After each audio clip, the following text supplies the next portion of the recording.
Donald Trump and the MAGA movement's fake outrage does not deserve our real sympathy. We know Donald Trump doesn't care about gun violence. He does not care about political violence. He does not want us to calm or lower our rhetoric because he thinks it's damaging to our country. It's because he thinks it will be politically advantageous to him. And what even is our rhetoric? Saying that he is defending his best friend of many decades in Jeffrey Epstein, that he is covering up for a pedophile, that he's a criminal, a wannabe authoritarian, all of those statements are facts, and we will continue to say them and continue to call him out, which is exactly what happened at a stunt she tried to pull tonight at Yankee Stadium, where he was booed to his face. And we are going to get into this beautiful moment, but before we do, if I could quickly ask you to leave a like on this video, and if you haven't already and you enjoy our channel, to hit that subscribe button, because it goes a long way in supporting our work. Now, before we get into that moment of booze raining down on Trump, I want to start with some unfortunate news. While our president is off playing political theater, there is a real lockdown happening at the Naval Academy right now, and we have to take a look right here. Now, we're getting new information as you look live there in Annapolis, Maryland. This is the U.S. Naval Academy. There is a victim being taken out there. We are now getting word from officials there are multiple victims being assessed by emergency medical staff. One victim, at least, is being transported, and there you see it, from the Naval Academy by medevac with serious, potentially life-threatening wounds. Again, this is the U.S. Naval Academy. Early on, we had reports about at 5:30 in the afternoon that there was possible active shooter situation. We then had authorities saying that the Naval Academy was on lockdown, and then we had further information from sources on the ground, some of them midshipmen who had been barricaded in their hall, Bancroft Hall, that a midshipman who had been kicked out of the school had returned to campus armed with a weapon.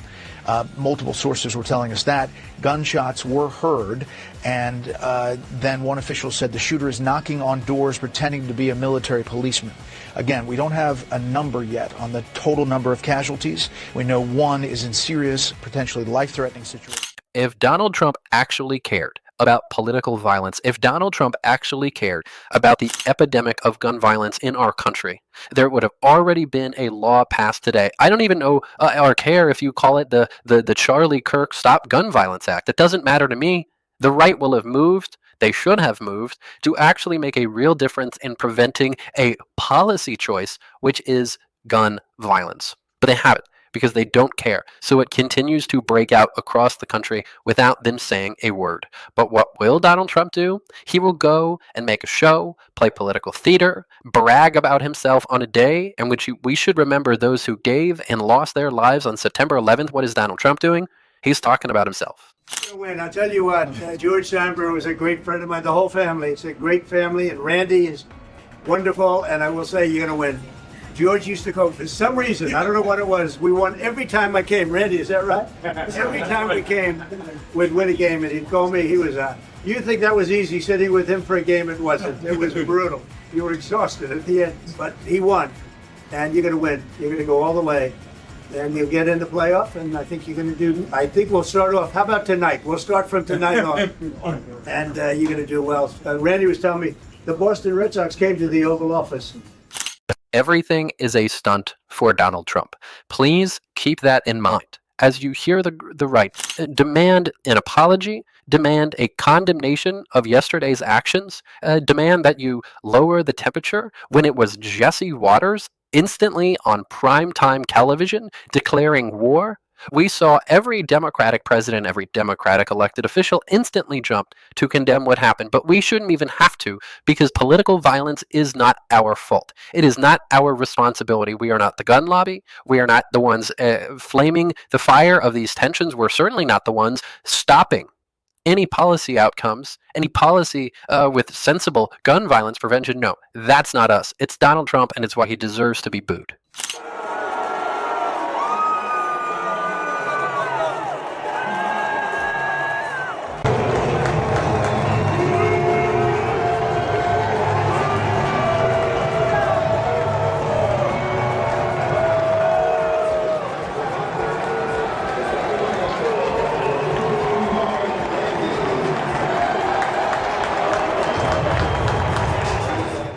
Twice in 1 week. That is what Donald Trump deserves. That is what Donald Trump deserves wherever he goes out in public. It does not matter.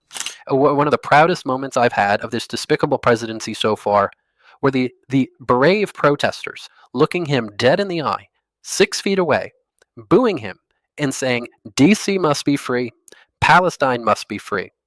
Donald Trump is an authoritarian dictator who has no humanity. That is the truth. He is a criminal here, he is a criminal. He's a war criminal. He's a criminal abroad. And that is what we should be saying. The right has no sympathy for children who lose their lives in classrooms in the United States. They make jokes, they laugh, they say, move on. They don't condemn it. They offer fake thoughts and prayers, and when we asked for more, they attack us. And we're supposed to offer sympathy? We've offered the sympathy in the form of political action that they have turned down. So no, I will not be sympathetic. I'm not going to shed some fake tear. It's not happening. I'm going to continue to call them out. We're going to continue to boo. We're going to continue to be loud. And we are not going to allow this to distract from the Epstein files, which Ari Melber broke down right here. For all the calls to release the Epstein docs, a whole new tranche just came out today, and it's not the ones people were expecting. Bloomberg got 18,000 leaked emails. These have never been public before, from Epstein's personal email account. He was using Yahoo. And it sheds new light on his predatory tactics. It also continues to reinforce what the DOJ, under Ms. Comey, the now fired prosecutor, showed in her prosecution of Ghislaine Maxwell, that she was a big part of this criminal enterprise, not, as she said in her interview, some sort of hanger-on as people did consensual things. Now, as for the president, who has been so suspicious about this, who vowed to do transparency and then broke that vow, well, there's not a lot of clear new information that shows what Trump was up to with Epstein, although we know from prior information that they had a kind of social relationship. You've seen the photos. Bloomberg reports these newly released emails do demonstrate Maxwell's knowledge of the legal jeopardy Epstein faced all the way back in that first case that we've reported on from the 2000s in Florida, and that Epstein negotiated a plea deal in 2008. He sought her advice. Quote, question, which one do you prefer, lewd and lascivious conduct or procuring minors for prostitution? Quite a grim question if you're choosing among those cases. Maxwell responding, quote, I suppose lewd and lascivious conduct. I would prefer lewd conduct with a prostitute if possible. Now they're discussing the plea deal, not whether he did all of the above. Of course, the way the conversation goes, they don't sound shocked that they're in this situation. Remember, in her Trump DOJ interview, she downplayed her relationship with Epstein at that very time. So when he's going to go to jail, he says, can you stay around and manage everything? Yeah. And do you do that? I do. Okay. And then we'll come back to that. Well, not manage everything, no. I mean, there are other people at this point. My specific role then was very, very diminished.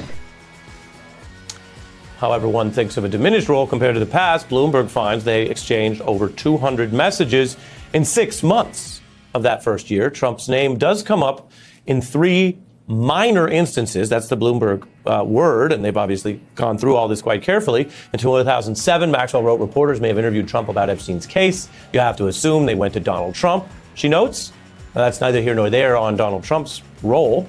Many of Epstein's emails also discuss the predatory manipulation of those young women and sometimes girls. From a legal perspective, includes minors, according to, of course, the case. He and Maxwell discussed how to recruit and groom those young women and then discredit anyone who became an accuser. NBC has not obtained these emails or independently verified the Bloomberg report, we should note, and the revelations come as Epstein survivors have been speaking out. Accountability is what makes a society civilized. I would like to announce here today, us Epstein survivors have been discussing creating our own list. We know the names.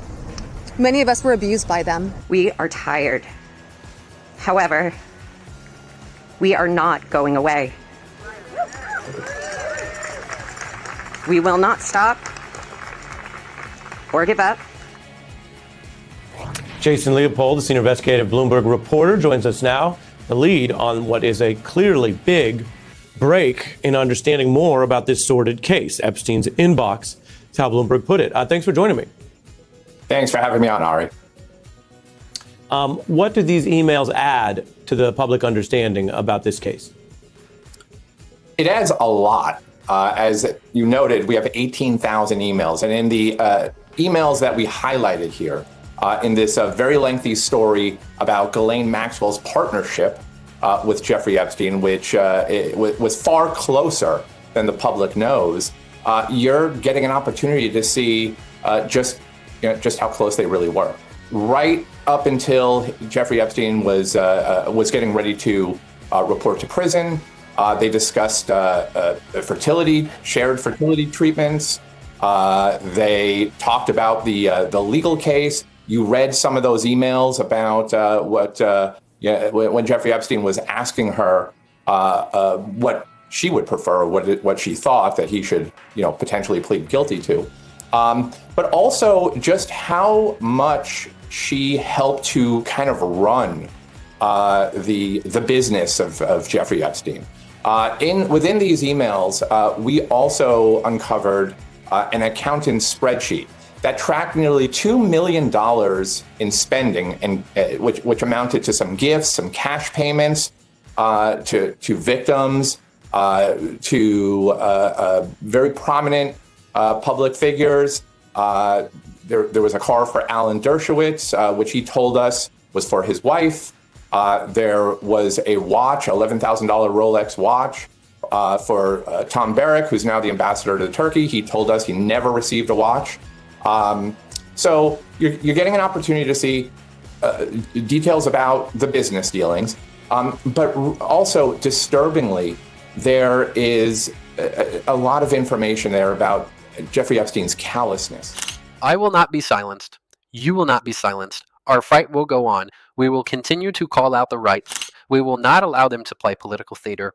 We are not going to allow them to say, we have to tone down our rhetoric of speaking truth to power, calling for justice for the victims of the crimes that Donald Trump committed, that he has helped cover up, and that he certainly doesn't care about.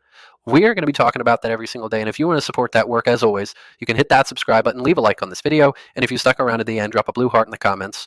I know I've been fired up over the past 24 or so hours, but this is important. This is a real moment, and we got to fight. I'm glad you're in this fight with me, and until next time, I'll see you soon.